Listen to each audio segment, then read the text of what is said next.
All right, Shalom Israel, Shalom, Shalom. First and foremost, I give all praise, honor, and glory to Yahweh, by Hashem, Hamashiach, Malak Yoshai. It is to say Yahweh, being named the Heavenly Father, who the world called God, and Yahweh Shai, being named his only begotten Son, who the world ignorantly called Jesus Christ. This is Brother Gesadi from the Lake Fire Jersey, Philly. Through the Spirit and power, Yahweh Hashem Shai. We're going into the title with a video. Are you your brother's keeper? Right? Are you your brother's keeper?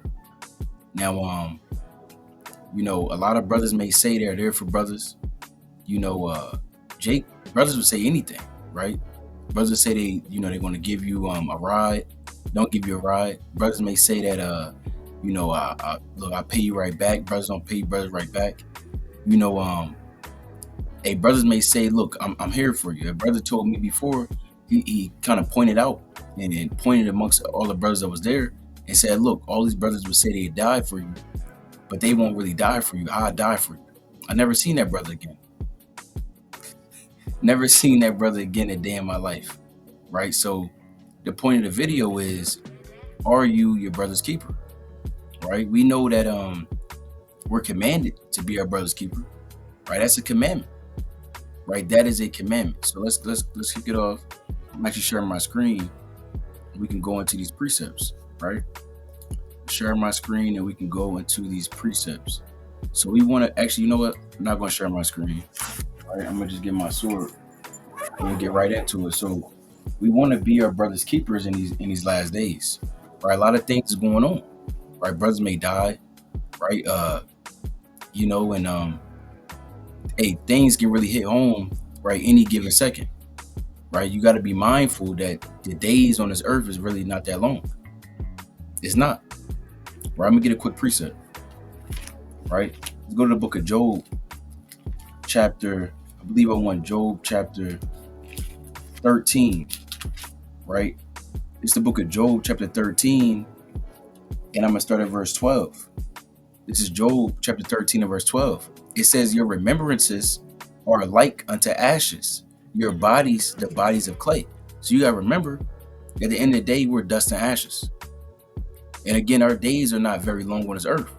So the days that we are on this earth, we must be our brother's keeper. We must go to war with brothers, right? With brothers, side by side of brothers, right? For brothers, you understand? Exhorting one another, contending in the faith, being there, right? For brothers. A brother, reach out to you. You want to reach back out to that brother, right? Whether it's that minute, that exact time, later that day, but you want to be there with your brother. Brothers got things that, a lot of brothers be dying alone. Brothers be dealing with things and dealing with problems and ailments and don't say nothing. And then you find out at the worst time.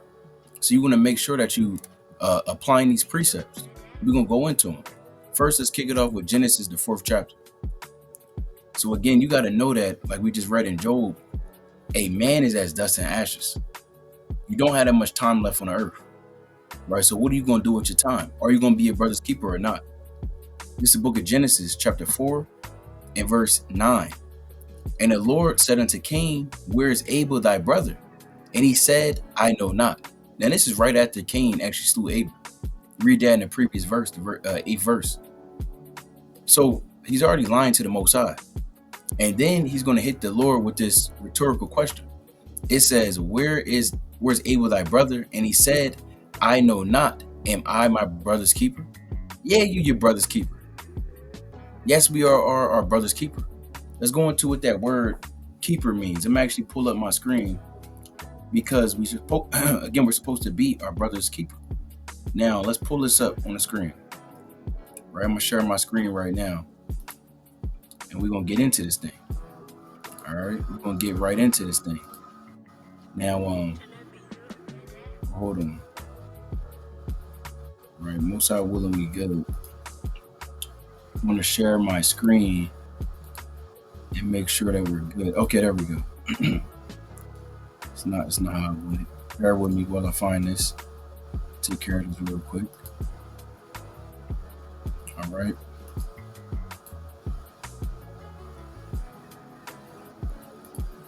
Bear with me while we get this together. Right, so again, there we go. All praise to the Most High. So Satan try to get in that thing, right? But it can't prevail. So let's pull this up on the screen so you can see this. All right, let's pull this up on the screen so you can see this. Let's go to Genesis. All right, Genesis, looks like it. Genesis chapter 4, we want verse 9. And I want to go into that word keeper, right? Because Cain said, am I my brother's keeper? Let's go into this word keeper. This is the Hebrew word for keeper. It goes back to the word shamar, right? Shamar, which means to keep, guard, observe, give heed, right? This is where you get the word watcher from, right? Watch, to keep watch. You understand what a watchman for Israel. You see the different times the same Hebrew word used in the lexicon. H8104 is used as a watchman 8 times. Is used as keeper. Is used as the word preserve, beware, mark, save. So you got to be there to save your brother. You got to be there to keep watch over your brother. It says again to keep, guard, observe, give heed. So when he says, am I my brother's keeper, we're supposed to be in the mindset of, yes, we are our brother's keeper. Yes, we are the ones that's going to guard our brother. Somebody step into our brother and we step into that person. A demon step into our brother and we right there with our brother. It says observe. You got to see when your brother's going off and you need to check that brother. See, a lot of times brothers don't like when brothers check them. Brothers want to do dirt in the dark and think it never is going to get revealed. No, as a brother, it's going to be revealed, brother. It's going to happen, brother. I wouldn't be a brother if I didn't do my due diligence as a brother and pull you up out of that darkness and bring you to the light. It says give heed, to keep, have charge of. We have charge over brothers. It says to keep, guard, keep watch, and ward. It says to keep watch and ward. Ward meaning what? To protect, right? To put you in hiding, right? And you got somebody over you. Like ward is another word for prison, right? You got certain people that sit in prison, and you got a warden. That's a person that keeps watch over the people that's in prison, the prisoners. Our brothers are in prison on a spiritual level, and we have to be those wardens to keep watch over their souls, to help them out. Not in the how Esau gets down in the world, but we want to be those individuals that's keeping watch over our brothers that's in these different particular prisons. If you got ears to hear, the Most High willing, right, be able to get them out of that situation. That's why it says protect, save life. So Cain, he said, look, am I my brother's keeper? Now he didn't save Abel's life. He killed Abel. He took Abel's life away. Would you do the same thing?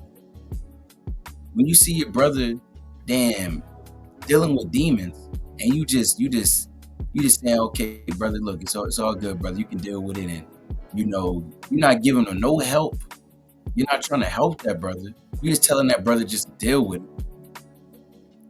Not in that sense, but you're just letting him, the brother calling you and he's dealing with something. Here go this brother again. You just hang the damn phone up. You damn block the brother. You change your number on a brother. That's not being a brother. You gotta lay down your life for a brother. Hey, sometimes you might have to stay up a little later for a counsel with a brother. You might have to do that. Why? Because you want to be a watcher. The same thing goes with sisters. A sister dealing with something, you shouldn't just tell that sister, hey, sister, it's good, don't seek counsel. It's all good, sister, just deal with it. And over time, that sister, she's just jammed up. Spirit all jammed up, battling demons.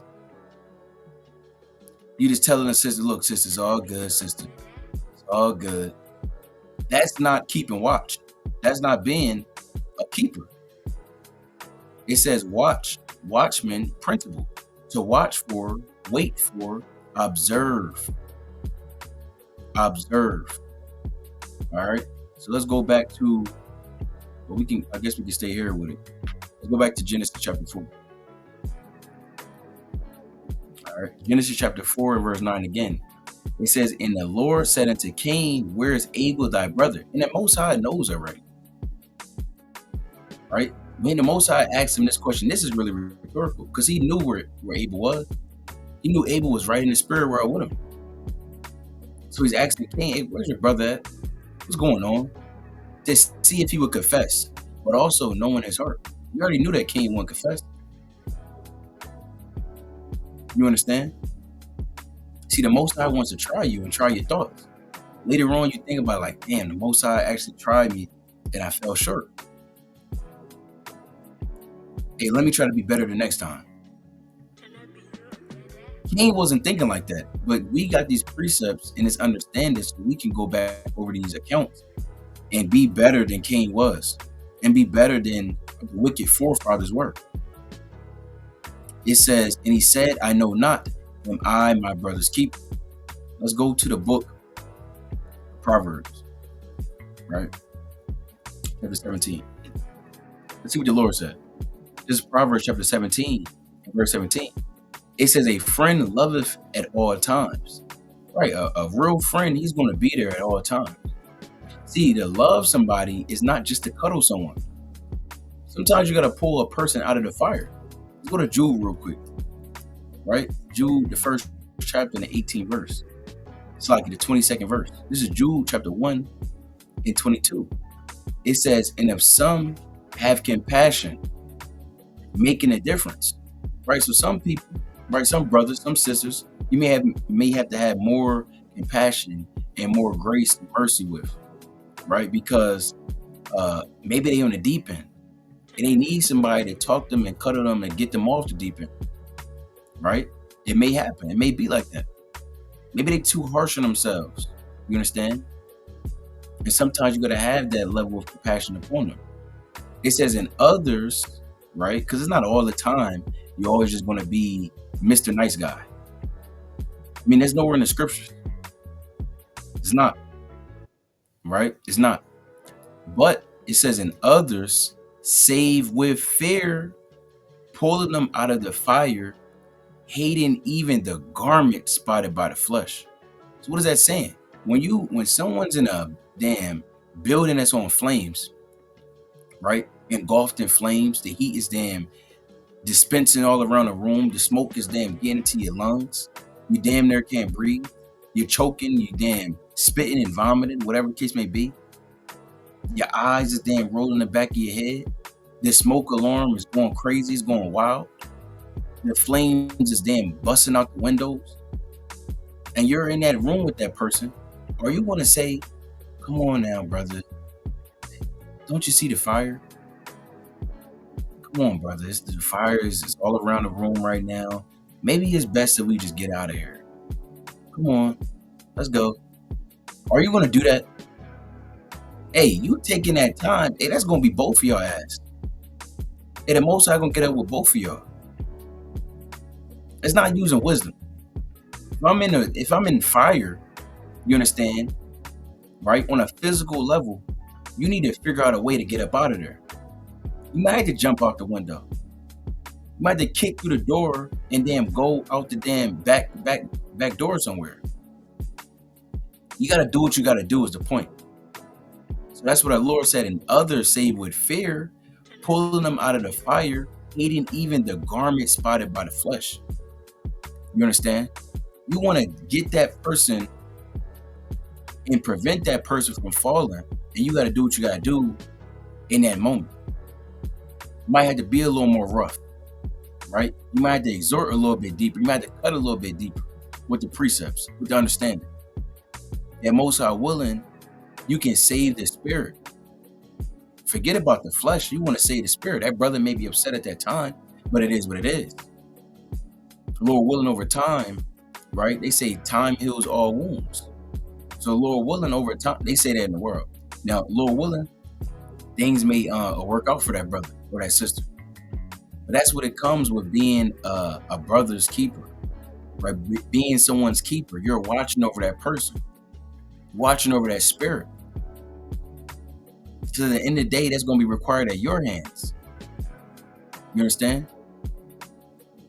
It says, now unto him that is able to keep you from falling. You want to keep your brother or sister from falling. We don't want the nation to fall no longer. We want to uplift the nation. How do you do that? By these precepts. By applying the wisdom, understanding of Yahweh by Hashem Mashiach Malakim Shad. All right? Not just being we're not somebody's cuddle buddy. You understand? Giving a damn back massage. It's not what you're in His truth to do. You're supposed to be there for one another. Through thick and thin. You understand? To exhorting someone to most High willing, all receive a crown.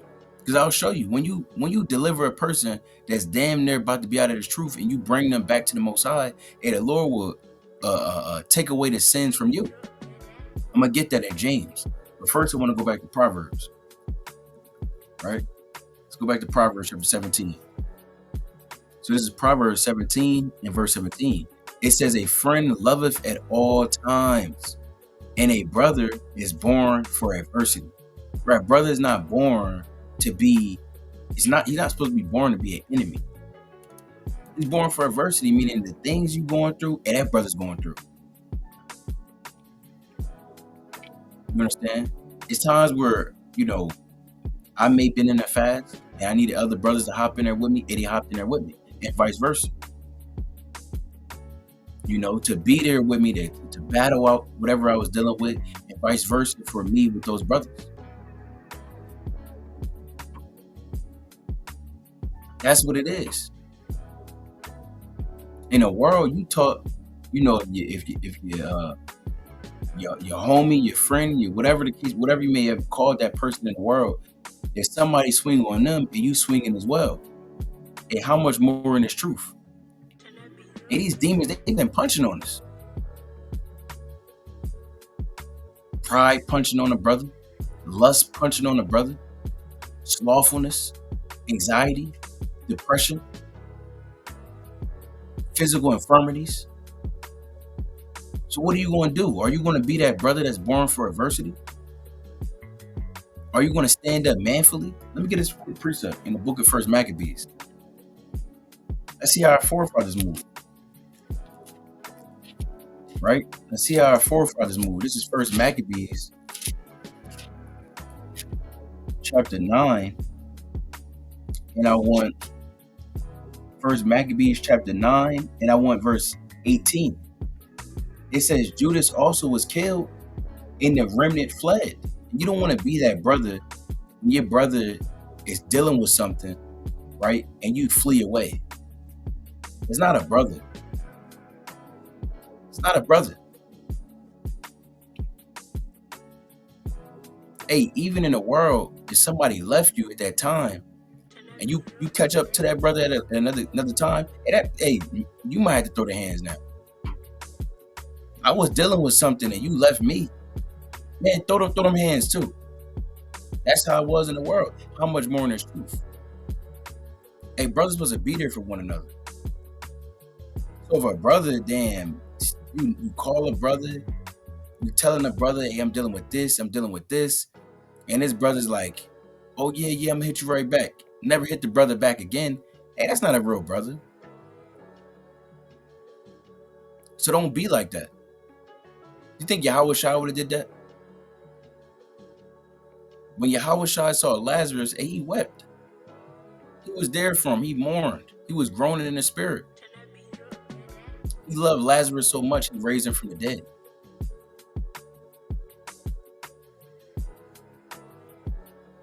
It says, Judas also was killed, and the remnant fled.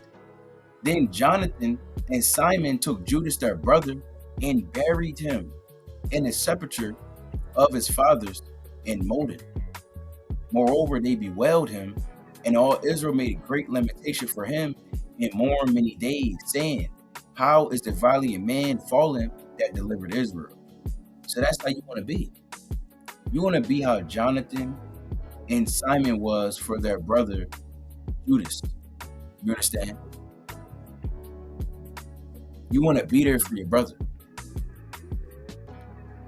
Hey, spiritually, And we're burying our people every day on a spiritual level. They in the world, all just dead bones, all decaying, all in the world in the streets. Man running over top of their bones, stamping all over them.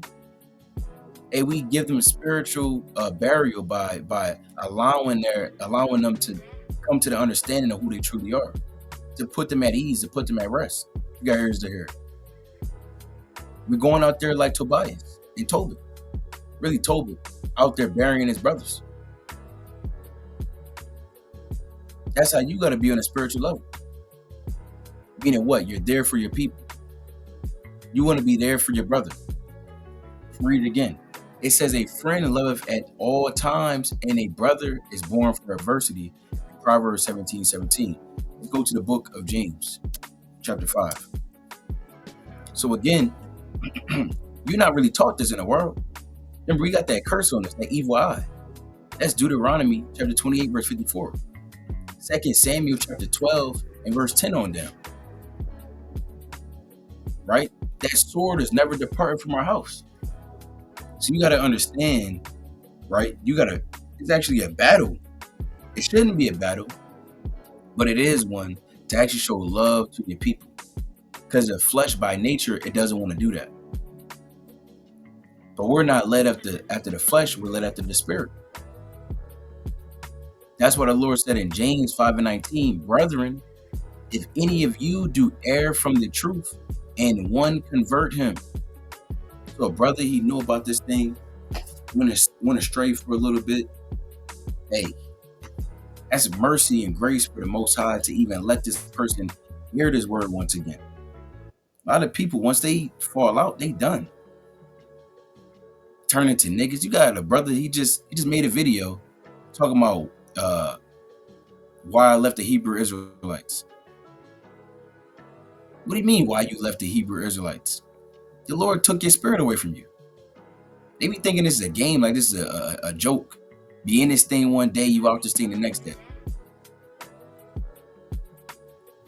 Anyway, the Lord said, if someone were to go back, right, and you convert them, whether they slipping up, whatever the case may be, and you're there to help that person, it says, let him know that he which converteth the sinner from the error of his way shall save a soul from death.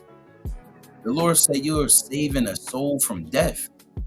The Lord said in Proverbs 11 chapter that he that winneth souls is wise.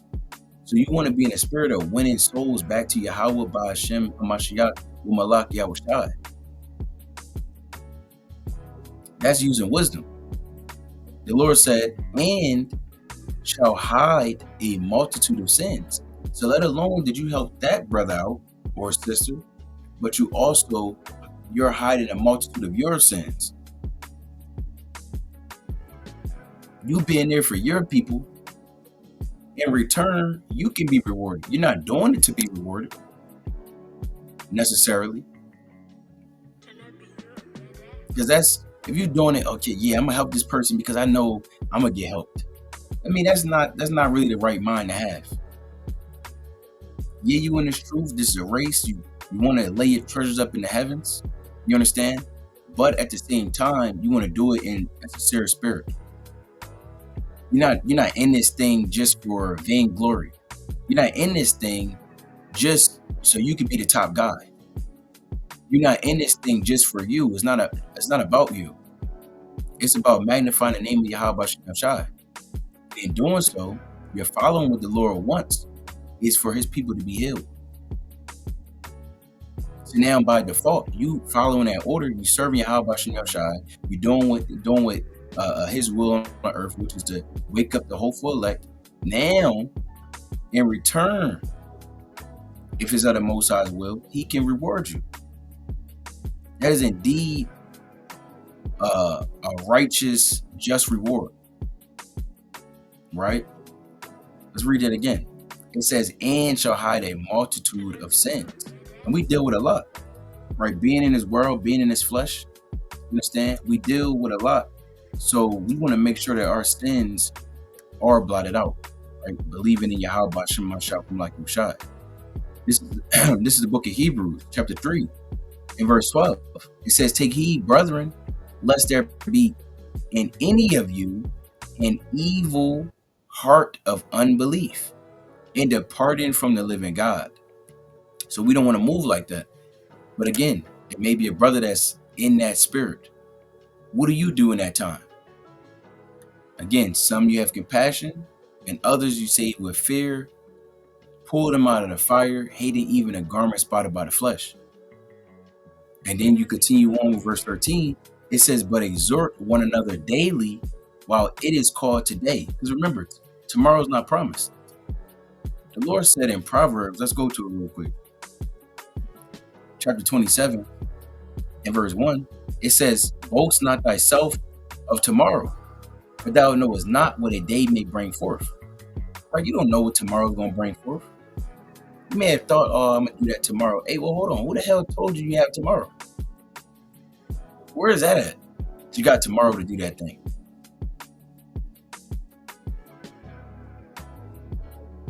Right? The Most High is giving you today. There is no tomorrow. Because tomorrow is going to be tomorrow, and the next day, and the next day, and the next day. And the next day, and it keeps on damn going. So today is today. Tomorrow is not promised. You may go to sleep, forget to pray, and then you wake up in the spirit world. That may just happen. You never know. Who told you you have another day on the earth? The Most High can do what he wants to do. Never forget that. Never forget that. It says, boast not thyself of tomorrow, for thou knowest not what a day may bring forth. So let's go back to the book. I believe we was just at Hebrews, right? Chapter 3. This Hebrews chapter 3 and 13. But exhort one another daily while it is called today, lest any of you be hardened through the deceitfulness of sin. So a brother can never know. You might call a brother, right? Say, Shalom, King, what you doing? You might just call that brother, and it just so happened that brother is thinking about going the hell off. He was just in the midst about to go off. He was contemplating, scratching the back of his head, about to go on his phone, do something, and guess what? Your name popped up. He's like, I don't know. He got his finger, he's scratching, he's thinking about pressing that in call button, but then he actually hit the green button and answered. Now you're on the phone talking. And then whatever thought he had, and guess what is gone. And you just helped that brother from whatever sin he was struggling with. And after that, he probably hang up the phone, drop to his knees, throw some prayers up to Yahweh Shem Shai, ask for forgiveness. And most high willing, he continues on the right path. Right? He continues on the right path. Most high willing.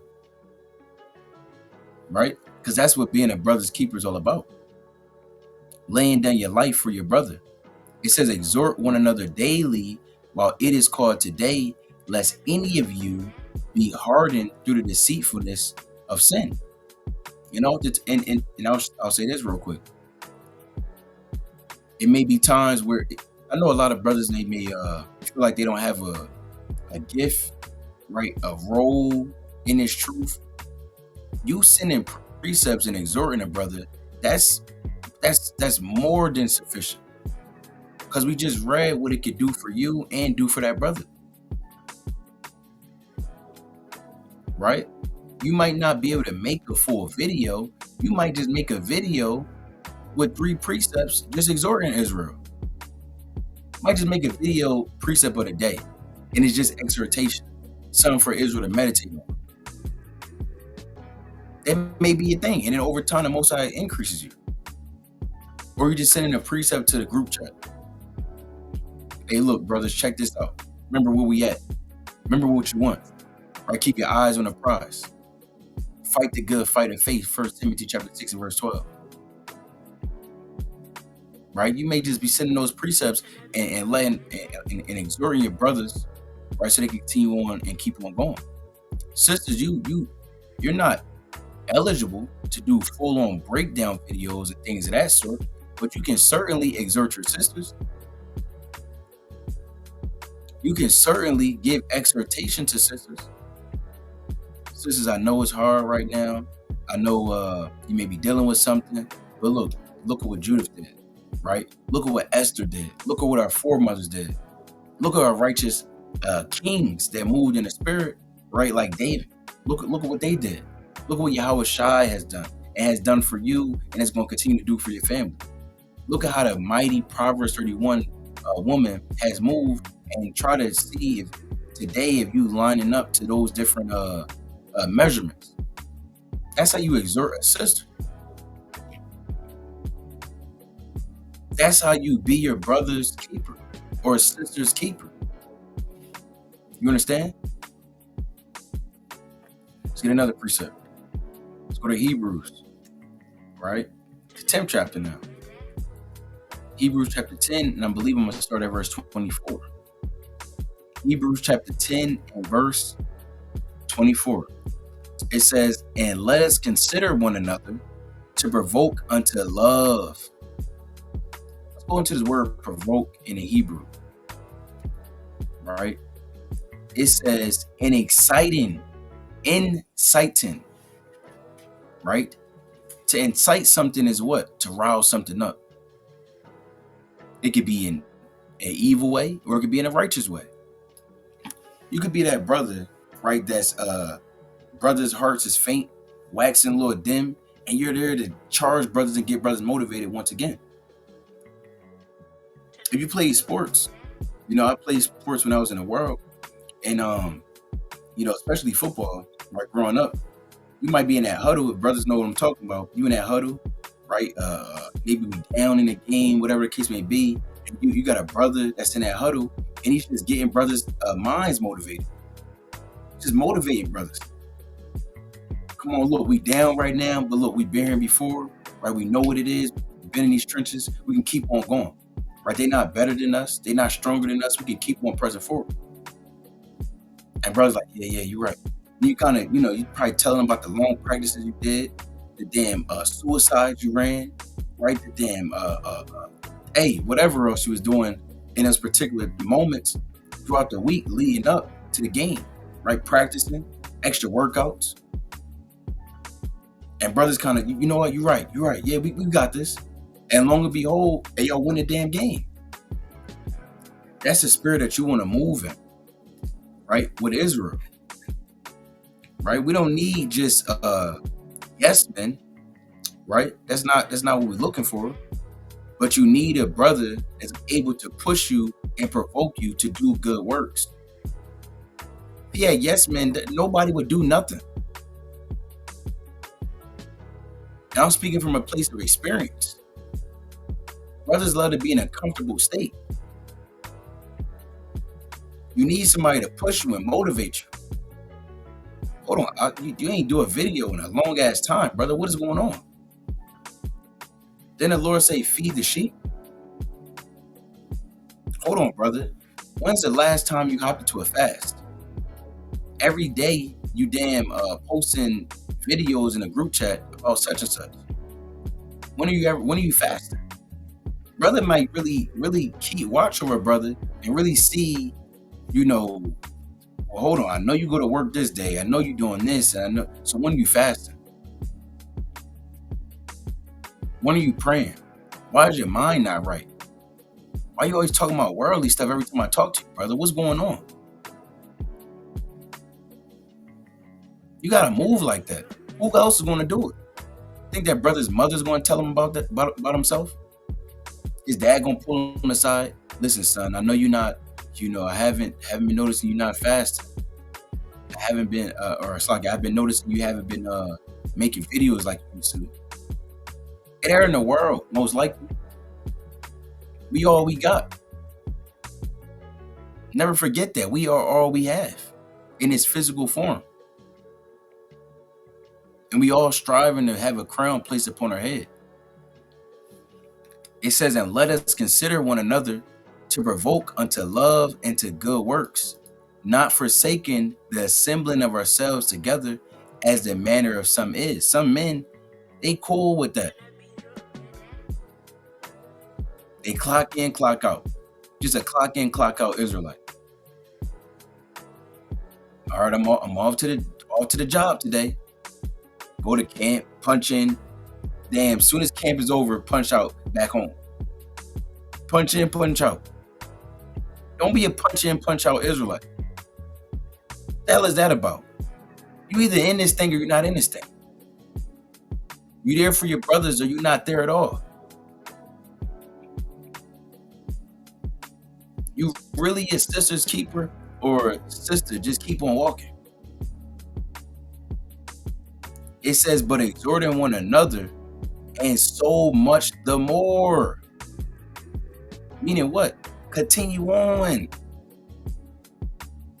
There's never enough exhortation videos. There's never enough exhortation precepts. Paul has 14 epistles. Every epistle is going into exhortation. So what we talking about? It says, and so much the more as ye see the day approaching. Imagine there was no one there for you to exhort you and tell you to continue on pressing forward. This walk is already hard enough. Imagine that. Let's go to the book of Ecclesiastes, right?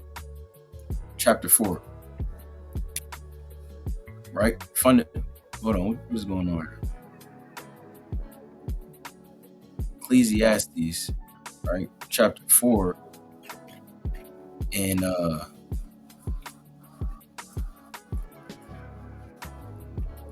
gonna start at verse 9. Ecclesiastes chapter 4 and verse number 9. I start at 8. It says, there is one alone, and there is not a second. Yeah, he had neither child nor brother, yet is there no end of all his labor. Neither is I satisfied with riches, neither saith he, for whom do I labor? And bereave my soul of good. So like, if this is also vanity, yea, it is a sore travail. Two are better than one, because they have a good reward for their labor. For if they fall, the one will lift up his fellow, but woe to him that is alone when he falleth, for he had not another to help him up. Right. So this is the importance, once again, of having someone else in this truth to push you and exhort you and motivate you and keep you going. You understand? If you was by yourself, no women, right? No children, no brother in this thing, it'll be very hard. It's already hard as it is, but how much the more? Now you just dying alone. It says again, if two lie together, then they have heat. But how can one be warm alone? It's a cold, dark world. It's a cold world. You understand? So how much more should we strive, knowing that we have each other in this thing, right? Knowing that we're a nation and the Most High has gathered us back together through His Son Yahushua. Take advantage of that. Don't forsake the brotherhood. You understand? And don't just say it neither. Don't just be a talk about it, Israelite. You're either going to do it or you're not. This is 1 John chapter 3 and verse number 18. 1 John 3 and 18. My little children, let us not love in word, neither in tongue. So don't just talk about it in word or in your speech, but in deed and in truth. So when we say we love one another, don't do it just in words and lip service. The Lord said, talk not so much more exceeding proud, for the Most High is a God of knowledge, and by him what? Actions are weighed. We'll put that in 1 Samuel chapter 2 and verse number 3. 1 Samuel 2 and 3. Talk no more so exceeding proudly. Let not arrogancy come out of your mouth. For Yahweh is a God of knowledge, and by him actions are weighed. So actions are weighed in a balance. What you do actually counts. The work you put in, the work you don't put in, That's all going to be weighed in the balance. That's going to weigh whether or not you believed or you didn't believe.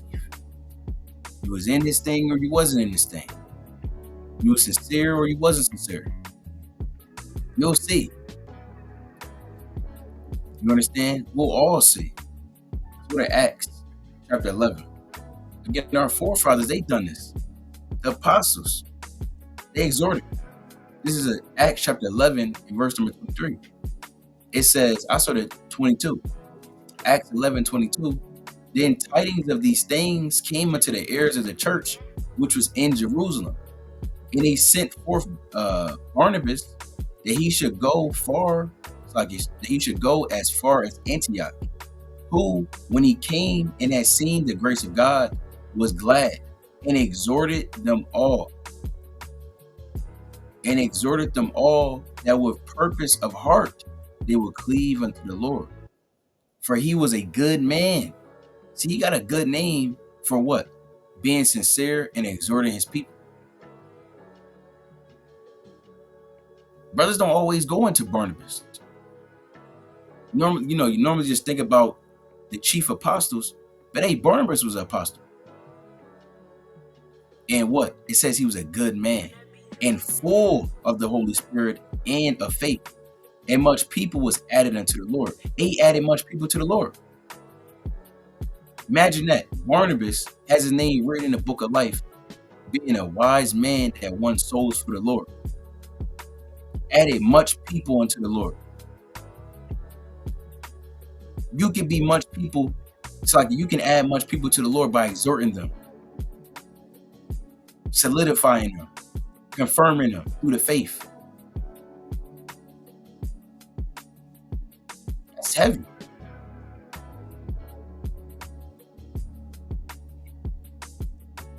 Let's get another precept. So this is how you want to move once again. Let's go to 1 Thessalonians. Right? 1 Thessalonians chapter 2. Right? And I believe 11. I started at 10. 1 Thessalonians chapter 2. I started at 9. Right? Sheesh. This is mean. This is 1 Thessalonians chapter 2 and verse 9. For ye remember, brethren, our labor and travail. And think about the accounts of your forefathers. Right? What they did. Right? What the apostles did. What the prophets did. You understand? Always, of course, what Yahweh in the name of his son Yahweh Shai has done. As always. For laboring night and day. Because we would not be chargeable unto any of you, we preached unto you the gospel of Yahweh. Ye are witnesses, and Yahweh also, how holily and justly and unblameably we behaved ourselves among you that believe. And again, the things that you do or don't do, that's going to be held against you. Right? Righteous things, most high willing, you'll receive a righteous reward. Wicked things, that's going to be held against you as well, and you'll receive that just reward for that. So think about this. Really consider, have you been your brother's keeper? And if you haven't, and guess what? You got to remember that you want to be blameless amongst those that believe. There's no foul thing that can be said against your name. That you did everything in your power to keep a solid name, a clean name, a pure name, being there for the brothers. Right? And I'll say this too, everyone's not going to love or like everybody in the truth. You're not here to be liked. Right? But you're here to love one another, to provoke one another, to exhort one another, to keep the blood off your hands and the blood off your neighbors, so that the blood of Yahweh Shai can cover us if you have ears to hear. Verse 11, it says, as ye know how we exhorted and comforted and charged every one of you as a father doeth his children, that ye shall walk worthy of Yahweh, who had called you unto his kingdom and glory. So you want to make sure that this is how you're moving in the spirit. We understand that there's falling outs, different things that may happen. But you want to do all you can do as a brother being in this truth, right? You want to do all that you can do being a brother in this truth. And it's the book of Isaiah, chapter 35, and I'm going to start at verse 3. It says, strengthen ye the weak hands and comfort, and confirm that feeble knees. Say to them that are of a fearful heart, be strong, fear not. Behold, your God will come with vengeance. Even Yahweh with recompense, he will come and save you. Then the eyes of the blind shall be opened, and the ears of the deaf shall be unstopped. See that? So most High willing, right? This is edifying because we know what time we're living in. We know what spirit we're living in. It's like what spirit we should be moving in. Like I said, what time we living in, the days that's approaching on the earth, where we want to be at. Most High willing, you want that crown. Lord willing, you ready to push and give it your all, and lay down your life for the brothers, sisters for sisters, brothers for sisters, sisters for brothers, and a nation for the nation. But with that, of course, we want to give all honor and our glory to Yahweh. By Hashem and Mashiach, like Yahushai. Most High willing, keep watch. Continue to tune into this Cold Cuts channel. Right? Tune into the Cold Cuts channel. If you haven't already, it's actually on this side, right? Check out the WFI Jersey Philly. Right? Jersey Philly. Teach in Jersey and definitely in Philly. So most High willing, you check us out. But of course, we want to give our honor and our glory to Yahweh. By Hashem, Hamashiach, like Yahushai. Kwame Asherali, Shalom.